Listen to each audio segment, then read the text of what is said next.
This is Arab Talk on KPOO 89.5 FM in San Francisco. This is Arab Talk with Jess and Jamal. I'm Jess Jamal. And I'm Jamal Dajani. Jamal, we have a really great show today. There's absolutely so much news to cover today. I'm not even sure where to begin. I mean, from exposés about how Facebook Meta has been silencing Palestinian voices on Facebook, which we won't have time today to get into, to everything else that's happening in the world. But the two main stories we're going to cover today. Now, you and I have a long history of talking about Israeli Prime Minister speeches at the United Nations, from Benjamin Netanyahu's classic cartoonish bomb presentation to years and years of dissembling, lying, and misrepresentation. Well, this year, Yair Lapid's deceitful speech at the United Nations is no change from that history. He packaged it differently. He talked about the two-state solution, but he had the audacity to just lie and offer deceitful, half-truths. Not even half-truths, no truths. But he's been, celebrated across many political spectra because he re-advocated for the two-state solution, which has, as you and I know, been dead for many years. But we're going to talk about his speech. We're going to talk about the protests in Iran after the kind of really tragic death of Masha Amini, the young Iranian woman who was arrested by the morality police in Iran for wearing her hijab in a particular way. There have been protests throughout Iran. We're going to talk a little bit about that. But before we get to those, we're going to hear and watch a really great interview that you did with Aseel AlBajeh. She's the Legal Researcher and Advocacy Officer at Al-Haq Human Rights Organization. She's going to talk about the recent Israeli raids of 6 Palestinian human rights organizations and the recent probe of the Forensic Architecture UK, which uncovered evidence that the Israeli apartheid military, in fact, did shoot and kill and murder Shireen Abu Akleh. So there's a lot to talk about. It's a great interview. Yeah, and mostly, actually, I mean, the whole world knew that Israel killed Shireen Abu Akleh, except for the denials of Israel and its surrogates. But this probe reinforces the investigations, other investigations, but it also reinforces that not only Shireen Abu Akleh was murdered by Israeli snipers, but she was targeted. Right. She was shot at several times with intention to harm her or kill her. So let's watch the interview with Aseel and from Al-Haq Human Rights Organization. On Thursday, August 18, Israeli occupation forces raided, ransacked, then sealed the offices of 6 Palestinian human rights groups. Israel designated the groups as terrorist entities. Israel's Defense Minister Benny Gantz originally floated this claim last October. However, a subsequent classified CIA report stated that there is no evidence to support it. On July 12, a joint letter by 9 EU member countries rejected Israel's claim as well, citing lack of evidence. The US has yet to make a statement refuting Israel's claims, and earlier this month, Israel sent a delegation to meet with the US State Department and the CIA to elaborate on their rationale. The apparent goal is to delegitimize Palestinian rights groups and dry up their funding. Joining us on Arab Talk this week is Aseel AlBajeh. Ms. AlBajeh is a legal researcher and advocacy officer at Al-Haq Organization, one of the 6 groups targeted by Israel. Al-Haq is an independent Palestinian non-governmental human rights organization based in Ramallah, West Bank. It documents violations of the individual and collective rights of Palestinians in the occupied Palestinian territories, irrespective of the identity of the perpetrator, and seeks to end such breaches by way of advocacy, before national and international mechanism and by holding the violators accountable. Aseel, welcome to Arab Talk. Thank you for hosting us. Firstly, Aseel, I want to thank you and your colleagues at Al-Haq for the invaluable work you do defending human rights in Palestine. In your words, just briefly tell us why and when Al-Haq was founded and its importance within Palestinian civil society. Of course. So first of all, actually, Al-Haq is the first human rights organization to be established in Palestine, but also in the Arab world. We were established around 43 years ago. And the mission of Al-Haq is to basically, as you provided in the brief, in the intro, is to realize the collective right of the Palestinian people to self-determination through various means. So we focus on documentation, and that is documenting ongoing and daily violations on the ground, specifically in the occupied Palestinian territory, ranging from killings to demolitions to settler violence to land appropriation and all other violations from the Israeli occupying forces. With this documentation from the ground, we try to seek accountability, justice, and reparation for the Palestinian people. And so we focus our advocacy on accountability through various means, including at the International Criminal Court. So we, with the documentation and legal analysis we support and provide evidence and documentation to the International Criminal Court as one mechanism for justice for the Palestinian people. In our advocacy, we also work with United Nations mechanisms, so with the Human Rights Council, with special procedures, with the United Nations, the UN General Assembly, so on and so forth, in order also to push for actions from these agencies and from member states of the United Nations to pressure Israel to end its apartheid and colonial regime against the Palestinian people. We also focus on issues related not only to Israel's responsibility against the Palestinian people, but also corporations' complicity in maintaining the illegal situation. So we also have a thematic focus on business and human rights in order to end the complicity of companies in the illegal situation in Palestine.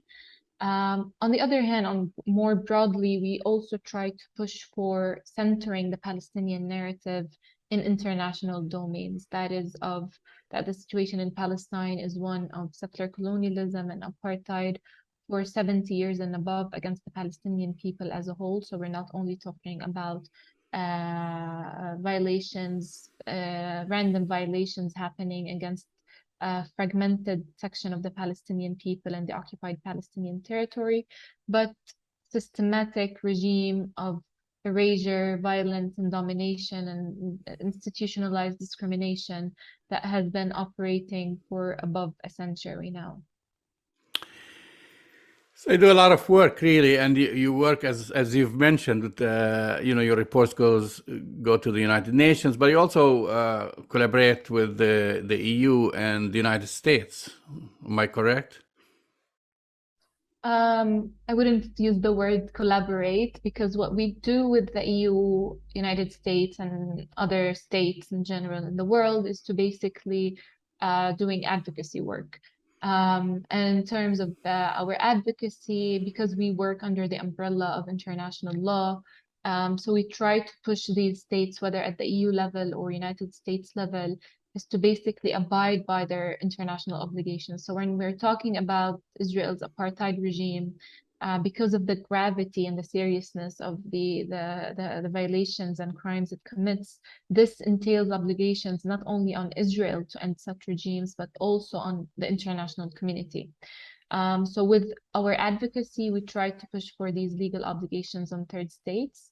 And this obligation is specifically in international law to basically not recognize the illegal situation, not to assist in maintaining the illegal situation, and thirdly, and most importantly, to cooperate to bring to an end the illegal situation. And cooperation here comes in concrete and positive actions, if this makes sense, in terms of implementing sanctions against Israel, in terms of stopping the trade with Israel, with the illegal settlement enterprise, or stopping trade with the military branch of Israel, so stopping the trade in weapons and security corporations with Israel. So these are the areas that we try to push in our advocacy with EU and US member states, and with the US, of course, it's more challenging given the illegal policy that actually the US has been implementing, not since a couple of years, but since forever, in terms of basically sustaining Israel's regimes and violations against the Palestinian people. So there's more work to be done in the US and also at the EU level, but this is part of our demand, is to basically push for these obligations. So you came, of course, under major attack. Obviously, Israel is not happy with what you've been doing, and I should say, he came under a wave of accusations by Israel. Let's talk about this and how has it impacted your ability to function, and what triggered it? I mean, what's the motives behind it? Yeah, so basically I would speak about Al-Haq, but it's important to understand that this attack has been against Palestinian civil society as a whole since decades, not since a few years or so.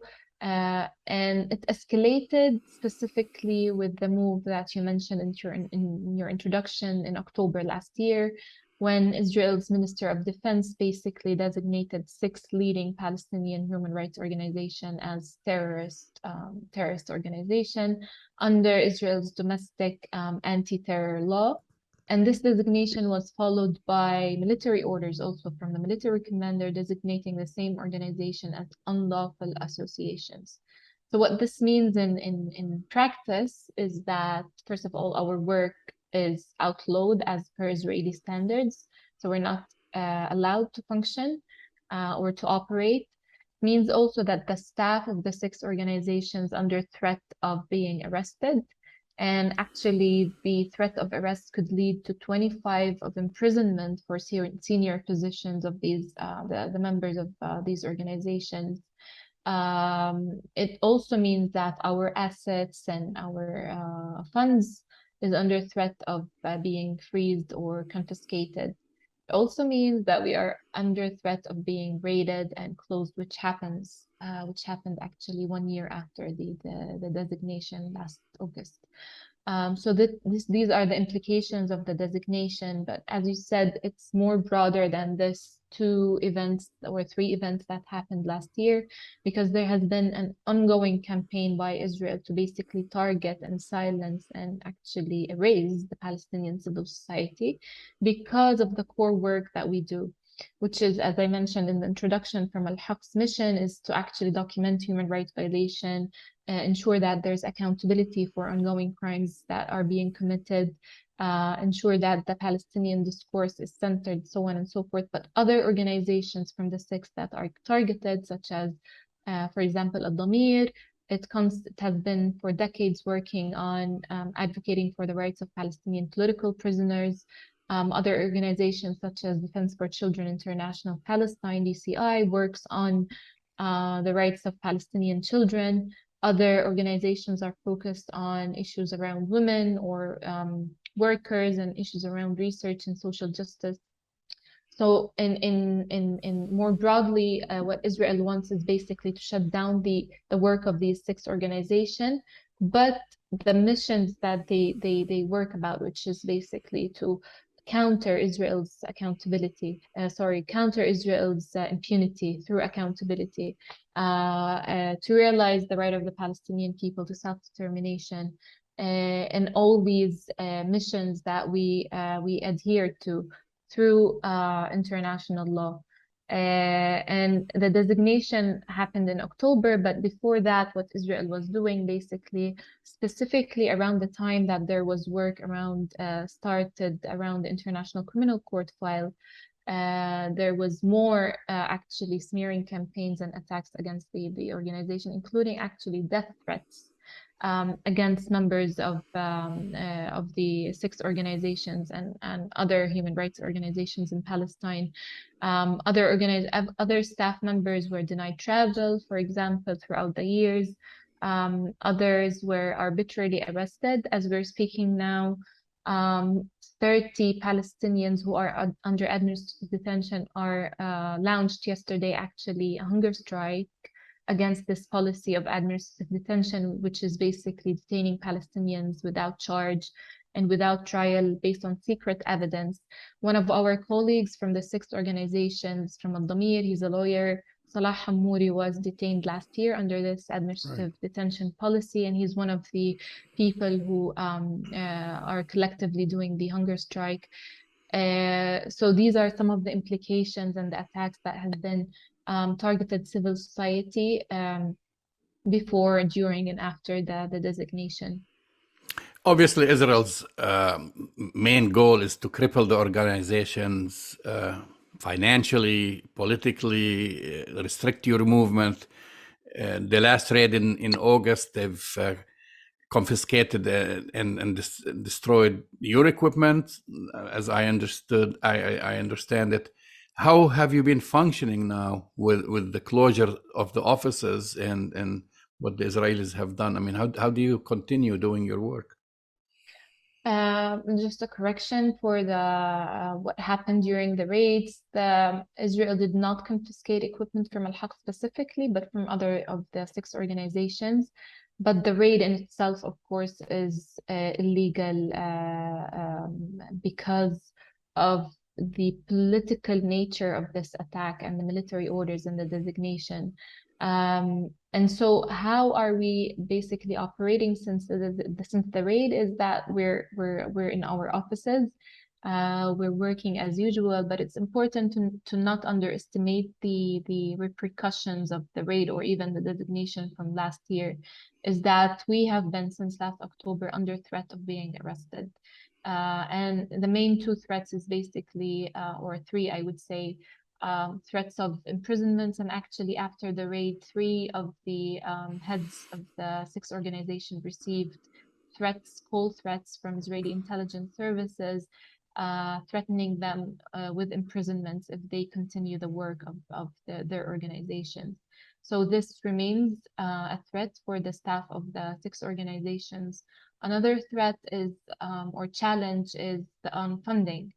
And this is important to mention that the way we see the designation last year as the 6th organization and then Palestinian civil society is that Israel has tried to shut down Palestinian civil society for decades and has failed. And so the designation move and the use of specifically the anti-terror law is to basically, because there's a provision in the law that says also supporters of the 6th and funders of the 6th are liable for such accusation being terrorist. So what Israel wanted basically is to intimidate the donors and the partners in the international community that is supporting Palestinian civil society. So there's these challenges. Unfortunately, we have continued receiving support and funds from our partners, including from states at the EU level. Yeah, I was gonna just mention because that's important, because that's one of their main goals is really to defund you. That the end of June 2022, that the European Commission lifted its 13-month suspension of EU funding for both Al-Haq and Palestinian Center for Human Rights due to unfounded claims, those terror accusations made against them. And also we know right here in the United States that an investigation has been conducted by the CIA, and it did not support Israel's claims. Have you experienced any issues with funding from other countries or other donors? I'm actually glad that you mentioned the EU suspension for Al-Haq, because it is really unfortunate that it would take 13 months of investigation to basically review Israeli so-called secret evidence and come up with this conclusion. We're glad that this happened, that they lifted the suspension from Al-Haq, but I actually think or we think as Al-Haq and the Six that at this point, it's enough to use from states the language of we need evidence. Because they have said, as you said, also as you mentioned, there's like an EU, nine states from the EU have said that they found no substantive allegations proving Israel's allegations. And so as the US administration has also provided publicly. So at this stage, it's really beyond time to ask for evidence from Israel. It is time to actually take concrete steps to back up their statements of condemnation in terms of how they have been saying we will continue to support civil society organization. And we have been receiving a lot of support in terms of receiving delegations and receiving statements from states, from UN experts, from different levels. But at this stage, after 1 year of since the designation, and given the imminent threat of being arrested and our funds being confiscated, it is really time to take actions to back up how they want to basically support Palestinian civil society. And I talked about some of the steps that could be done in terms of their actually legal obligations. It's not beyond the legal scope of what they should do as per like other third state obligations. So we're asking for pressure on Israel to rescind the designation. We're asking for sanctions, diplomatic sanctions on Israel. We're asking for some concrete steps that could be given depending on the state. So stopping trade with the illegal settlement enterprise, stopping trade with the military and security, Israel's military system and security system. So these are some concrete steps that could challenge Israel's attack on Palestinian civil society, but more generally, it's broader apartheid and settler colonial regime. Well, you're mentioning apartheid and settler colonialism, but Israel's smearing of Palestinian society groups is decades old, but with Israel's apartheid designation and increased awareness of its ongoing ethnic cleansing of Palestinians and Palestinian villages, has this caused it to double down and muzzle resistance definitively? I mean, do you think this is a knee-jerk reaction because now the spotlight is on Israel's apartheid practices, that now they are accelerating their attacks on Palestinian civil society, which basically highlights these violations? Actually, yes. I think I mentioned before one of the reasons is that Israel wants to evade accountability, and so it is attacking Palestinian civil society because of the work that is being done at the International Criminal Court. The other layer, which is also relevant to the apartheid discourse we're pushing and actions to end apartheid, is also a reason of why Israel is attacking us. And in fact, if we look at the legal definition of apartheid in the Apartheid Convention, one of the elements that define what is apartheid is first attacking people or persons or organizations because they oppose apartheid. So this is within the definition of the legal definition of apartheid, which Israel has been applying against civil society organization. And it falls also within the broader regime that Israel not only is attacking Palestinian civil society because they are saying Israel is committing the crime of apartheid, but actually is attacking any person who is challenging, opposing, or resisting its apartheid regime, whether in the forms of killings, whether in the forms of arbitrary detention, torture, collective punishment. And smearing and attacking Palestinian civil society is just another tool that Israel uses to basically maintain its apartheid regime. Do you think this is backfiring on Israel? I mean, after they've done that, you are in the news. I have to say, in Western news and definitely in the United States, which major news networks tend to ignore what's going on in Palestine. So with this action, do you feel that's backfiring and maybe bringing more people to your aid or creating more awareness about your concerns? I think there's two layers for what this move from Israel has done. There's what we have received from grassroots civil society at this level, and there's at the state level or the government level. So from the grassroots civil society, it was a backfire because we have, since the designation, since October, reinforced and strengthened our alliances with, which was existing since a long time, but we are working more even with our partners and supporters and civil society around the globe, who are basically asking Palestinian civil society, including the six, how can we support? And this is really a good reinforcer for Palestinian voices and for the struggle of the Palestinian people in general.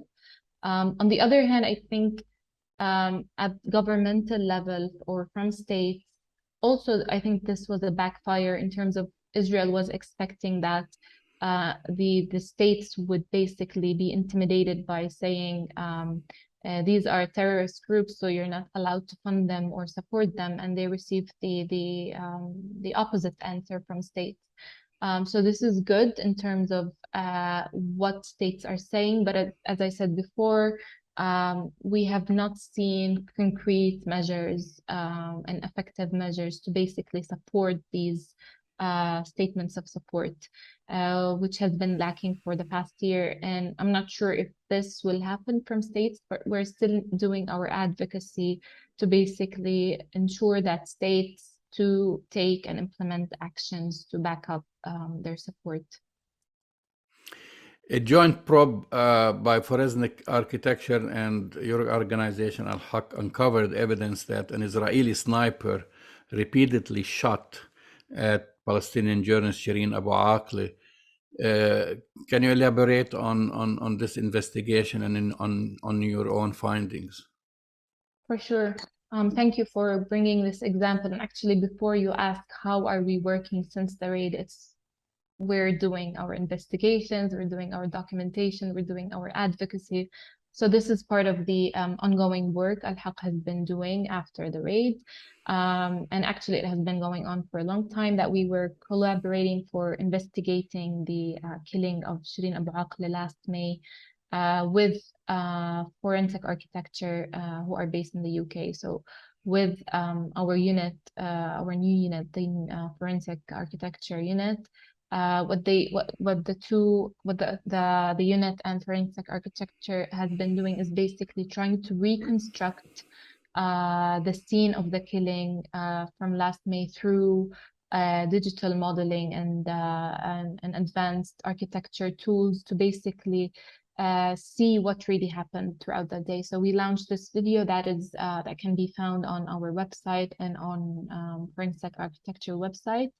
But the main finding is basically that through the videos and the analysis of the videos and audio and the digital modeling, we found that first of all, the IOF or the Israeli occupying forces deliberately targeted Shireen and her colleagues because they were clearly wearing their press vests.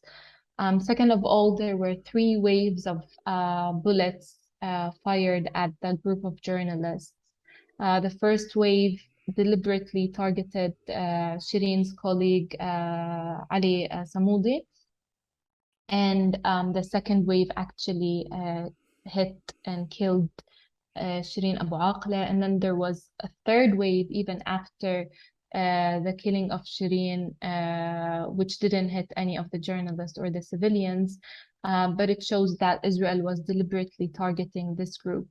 The other finding is that there were absolutely, from the videos and the analysis and everything, there was absolutely no other person present between these shootings other than the group of the Israeli soldiers and the group of the journalists. And so this basically proves that Israel's so-called investigation that there were at that moment Palestinian exchange of fire between Palestinians and Israeli is inaccurate. So there were no other person, and there were no shots were being fired except from the Israeli sniper position. Also, the investigation shows that the fire that was retrieved from the skull of Ms. Shireen's body is actually commonly used by the Israeli occupying forces. So there are many layers for this investigation that could be found online, but we basically, within the legal analysis that we provided to this video analysis, is that this constitutes what is Israeli occupying forces a war crime and a crime against humanity, a war crime of willful killing and a crime against humanity of actually murder. And of course, this requires investigation by the International Criminal Court. So this investigation has actually been delivered to the International Criminal Court by the lawyers of Shireen's family and by a group of organizations, including Al-Haq, as a proof, an additional proof to this crime. And this is exactly the type of work that you do that Israel wants to shut down and muzzle. Aseel AlBajeh, thank you for coming on Arab Talk. Thank you very much. That's the face and the voice of Aseel AlBajeh. She's the legal researcher and advocacy officer at Al-Haq Human Rights Organization, talking about the recent raids of 6 Palestinian human rights organizations. But you're right, more importantly, the results of the forensic architecture analysis done in the UK, which was really very stunning, Jamal. This kind of just completely contradicts and flies in the face of the apartheid regime. Israel's claims that she was somehow caught in the crossfire, or they couldn't unequivocally, conclude that they killed her. This is really a damning report that seems, to unequivocally talk about how Shireen was targeted, not just once, but multiple times, and murdered by the Israeli military. Well, the main question, Jess, what's Anthony Blinken is going to do about it? What President Biden is going to do about the deliberate murder of an American citizen? That's the main question. Right. And of course, we know that they're not going to do anything about this American citizen, even though they're doing their best to get American citizens freed and protected in other regions. It's just that Shireen happens to be Palestinian and a Palestinian-American, and Blinken and Biden will not do anything, in my opinion, to right this wrong of this American citizen being brutally murdered by their so-called ally, the Israeli military. I really encourage our listeners and our readers to check out this report by the UK's Forensic Architecture firm. It's really very impressive. Well, we're going to keep insisting on a major investigation and taking some action. And we should mention just that Senator Leahy, who is the architect of the Leahy law, right, is demanding that, because under the Leahy law, if you use weapons gotten from the United States to violate human rights, in this case, murder a civilian or murder a journalist, then you shouldn't be receiving these weapons. Yes, of course. And that Leahy law, by the way, has been used on multiple occasions against other countries. But I think it's a very apt question in this larger political context of, this report, which is, scientific, reliable, valid, compelling. It's unlikely that Biden or Blinken will invoke the Leahy Act. I do want to comment, as long as we're on the United Nations speeches, Jamal. Of course, Yair Lapid's speech was disgusting. Of course it was. But as a prelude to talking a little bit about that, I think it's important to put in the context something that President Biden said, as long as you're talking about President Biden. He said, no country should take another country's land by force. He gets up there and he's lecturing the United Nations on this topic that no country should take by force another people's land. I should add to this also, he said that the United States would not recognize any territory annexed by Russia in Ukraine. Uh-oh. Oops. Well, President Biden, I have breaking news for you. The apartheid state forcefully took the land of Palestine many decades ago and has annexed Palestinian and Syrian land on multiple occasions. So my question for you, President Biden, really? You're going to say that in front of 190 member states of the United Nations to the entire world? You had the audacity to say something like that with right before your eyes and under your nose, you have one of your so-called allies annexing and stealing land of another people by force. So anyways, back to the speech. Yeah, the Israeli disgusting speech. Prime Minister Yair Lapid, dubbed as the moderate or the moderate alternative to Bibi Netanyahu far-right coalition. And he spoke just, his speech, as you stated earlier, is full of lies. I mean, one after the other, not one lie. I mean, the difference between him and Bibi Netanyahu, who lied, and he was more cartoonish, I would say, in his show and tell and whatever. His speech was basically made and tailored for foreign audience. He offered claims to support the two-state solution, and this is a proposal that no Israeli politician, including Lapid himself, right, actually supports. I mean, if you listen to him before he became prime minister, you listen to him when he became prime minister talking in Israeli media, this whole idea of the two-state solution is non-existent. In fact, he always says things that are totally contrary to establishing a two-state solution. And he has ruled it out, including, be it Lapid or Naftali Bennett, they don't advocate for the as you said, dead two-state solution. But here they had the opportunity to lie in front of the international community, and he stood in front of the international community, pandering to a foreign audience.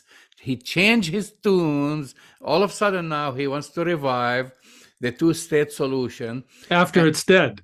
After it's dead, he wants to revive it. We know, actually, this is more dangerous. It's actually better if he stood out there and said, no, we're done with the two-state solution, as he has been saying, by the way, because you know that this is a delay tactic that Israel plays when it's in trouble, because now the international community, where he was standing in front, represented by the United Nations, has labeled his country as an apartheid state. Exactly, Jamal. Not to mention Human Rights Watch and Amnesty International and his own human rights organization, B'Tselem.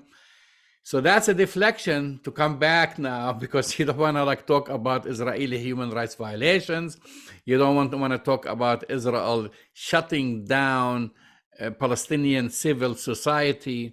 You don't want to talk about Israel murdering a journalist, a Palestinian-American journalist. So let's talk about what else?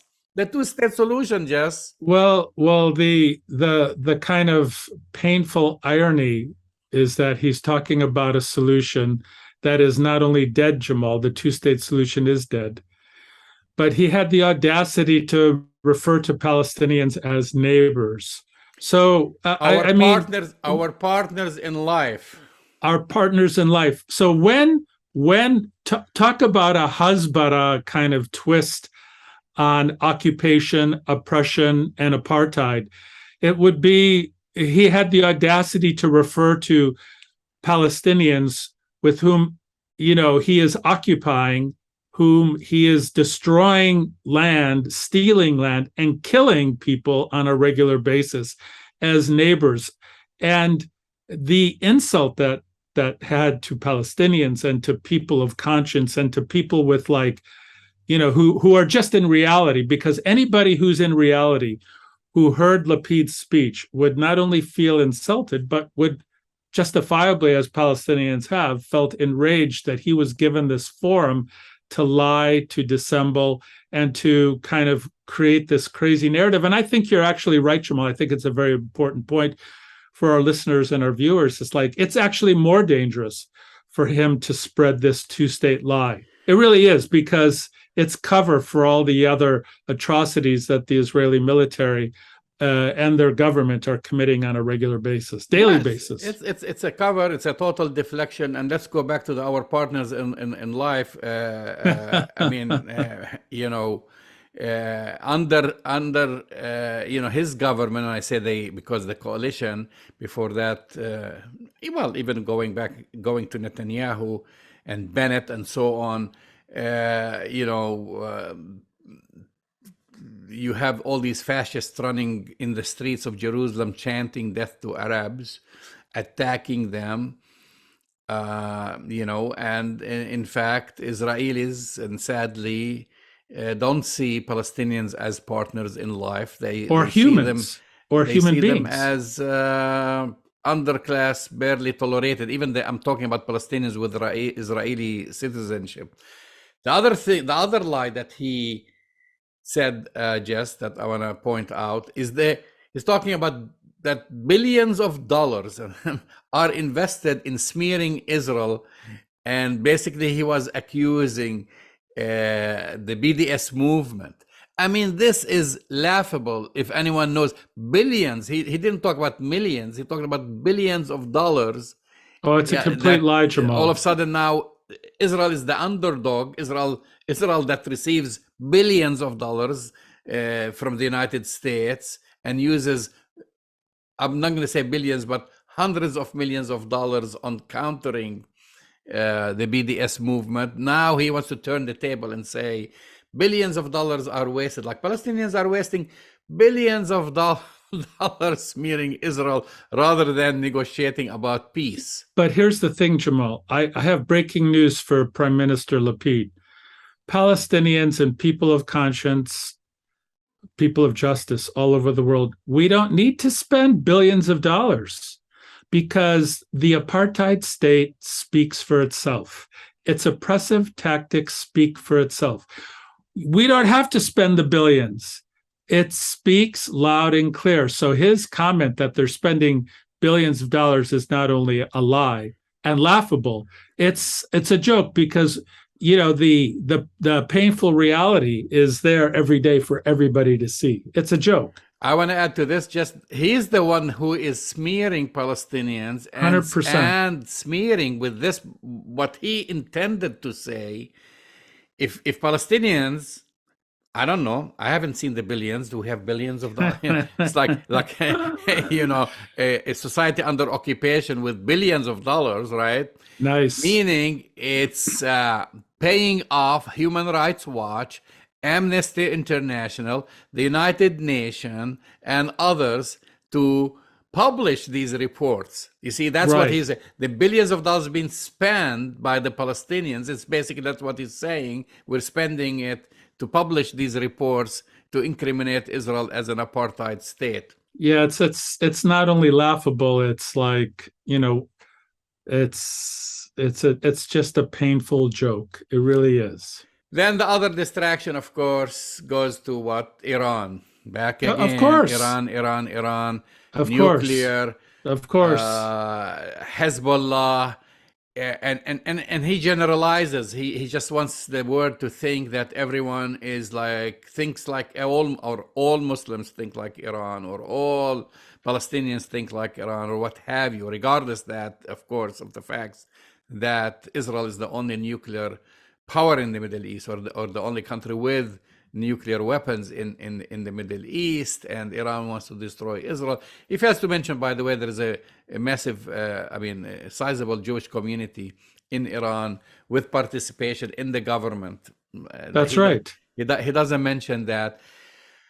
And we know that the nuclear warheads are in in Israel, not in Iran. As far as the latest information, that's back again, the whole deflection and vilification for the wrong reasons, and again trying to drag the United States into another war in the Middle East, as if that is what we need with what's going on in Russia, what's going on with you in Russia and Ukraine, that now we want to scrap that nuclear agreement, Right. and go into confrontation. I mean, And who's he going to be was- paying for that, Jess? Well, the whole world. And by the way, Jamal, just to be clear, he threatened Iran. He basically threatened Iran, saying that the apartheid regime, that the Israelis have ways in which to confront, the Iranian Republic in ways. So he's threatening. He's bellicose.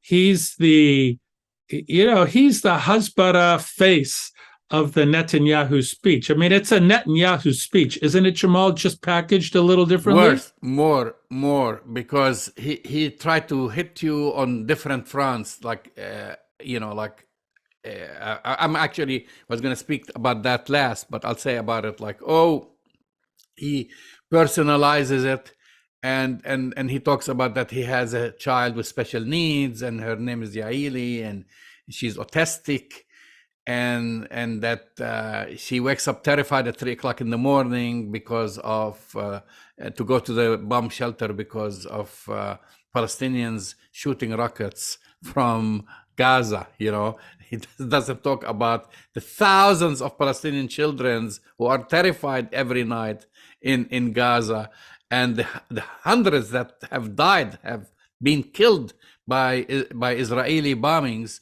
So that's why he's a better actor. I'm not underestimating him. He's a better actor than Netanyahu. Maybe Netanyahu speaks English like an American, and he can put, and show and tell.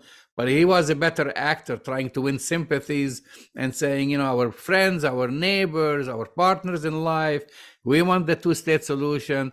I don't want to be afraid for my own child. Basically, he's reversing the table, that he's saying that they are the victims.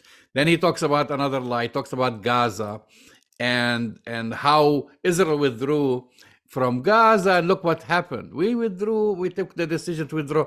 He doesn't talk about actually this was a strategic decision by Ariel Sharon, because he could not just keep spending money to protect the few thousand colonial settlers in Gaza. Right. And Gaza, that is so overpopulated, there was not enough land for Israel to steal from Gaza, unlike the West Bank. And then he acts like this was like a humanitarian decision that Israel undertook. Oh, and by the way, they left their nurseries, and they left their hot house. These were built by European donors, right, and by Palestinians.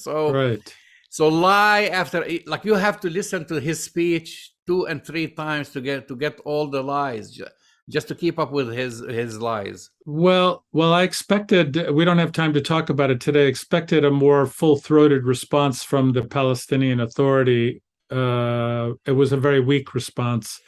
I think we don't have time to get into it today. Maybe next week. But the other tragedy to him having Yair having a platform to just to lie through his teeth, is that the response was really lacking. There was no real full-throated, forthright response to his his tremendous lying on this. It's really unfortunate, but we'll save that for another time. You're listening to Arab Talk on KPOO San Francisco, 89.5 FM. We have a few minutes to talk about these protests that are ongoing in Iran, and also actually internationally, just for our viewers and listeners. And the protests have intensified this week over the death of 22-year-old Mahsa Amini in police custody after she was arrested for allegedly wearing her headscarf or hijab too loosely. And Ms. Amini died September 16th. 3 days after her arrest in Tehran. And of course, many Iranians now who are demonstrating, they are saying that she was killed by law enforcement. And this is something really, I'd say, horrific. It's inexcusable. Other things that have been raised, because of course she was arrested by the Tehran, they call it morality police. She's also of Kurdish descent. Right. So she's Iranian Kurdish. So also now people in Kurdistan and other places, they're alleging that she was killed because she was also Kurdish, not only because she was a woman and wearing her hijab loosely. And I feel it's not something that has gone too far. It should not have happened. And the Iranians are making a major the Iranian government major mistake by keep insisting and enforcing this hijab law on women when they're trying to kind of open up to the rest of the world. They're still running these draconian laws, and the easy answer to them is to end this and say people can, or women can, wear whatever they want to wear. When you that would be easy. That would be easy, Jamal, because I do think it's a complex issue for sure. Don't get me wrong, because of course the West is going to use this to bludgeon and do that narrative. How dare, how is it that these countries are forcing these women? And unfortunately, the Iranian kind of regime plays into that narrative, because it's one of the few countries that forces women to wear hijab. Most Muslim countries do not force women to wear the hijab. Most Muslim countries, as we know, it's a choice thing. People do it because of personal choice, one way or the other. But the Iranian regime, they're so many decades after the revolution, has they're playing this wrong. I mean, the fact is, 60% or more of Iranians are under the age of 20 right now. They have access to the internet. They want change. They need change. They want to come into the world of ideas. And, hanging their hat on forcing women to wear hijab is only going to backfire. Having said that, I also am always irritated to hear the same old tired story about why are these people forcing women to do X, Y, and Z? I mean, what are you going to do, Jamal? But well, the simple thing about it, of course, I think women should be able to wear whatever they want to wear and do whatever they want to do. We have also bigger issues right here in this country, like abortion laws, which affect actually 100% women reproductive decision making. And we have a Supreme Court that negated women's rights over their bodies. And then I see these so-called liberals, and not actually liberals, all of a sudden, whenever something happens in Iran or Afghanistan, they're screaming their lungs out. Oh, what about women's rights in Iran? What about women's rights in Afghanistan? What about women's rights in this country, Jess? And then the other thing, and we'll talk about this next week, about what Rashida Tlaib said, that if you want to claim to be a liberal, but then you support apartheid, what about the death of a Palestinian-American journalist, a woman, by Israeli occupation soldiers? I haven't seen them screaming their lungs out. I haven't seen them demonstrating in the streets. That's exactly right, Jamal. Well, I'm sure we're going to cover it. It's the classic double standard. I think most people would say that protecting a woman's right to choose what to do with their bodies outstrips any kind of harassment around what they're wearing. But it's an important issue, and I'm sure we're going to cover it as the weeks go on. You've been listening to Arab Talk on KPOO San Francisco 89.5 FM. Go to our website, arabtalkradio.com, to download the latest shows. We'll see you next week.